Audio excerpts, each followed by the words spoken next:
High বন্ধুরা, শুভ দুপুর সবাইকে। চলে আসলাম দুপুরের মেনু নিয়ে। দেখিয়ে দিই দুপুরের মেনুতে কি কি রয়েছে আজকে। চলো দেখা যাক। এখানে তো ভাত বেড়ে নিয়েছি, ভাত। এখানে আছে শুক্তো, গরম পড়ে গেছে বন্ধুরা, শুক্তো তো খেতেই হবে। আর এখানে আছে মাংস, কালকে রাতে করেছিলাম সেটাই। আর এখানে আছে উচ্ছে লাউ খোসা দিয়ে একটা ভাজা। কার কার পছন্দ এটা জানিও কমেন্টে। আর এখানে আছে ট্যাংরা মাছের ঝাল। আর এখানে আছে পাবদা মাছ সর্ষে পোস্ত দিয়ে। আর এটা কার কার পছন্দ বলো তো বন্ধুরা, এটা কি বলতে পারবে?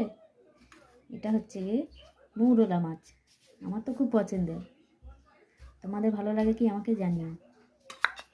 আর এটা রয়েছে চিংড়ি, পুঁই শাক, বেগুন, কুমড়ো, সিম দিয়ে একটা তরকারি। এটা হচ্ছে কি আজকে দুপুরের মেনু। দেখিয়ে দিলাম, তোমাদের কি কি হলো আমাকে জানিও। আজকের মতো এই পর্যন্ত, টাটা।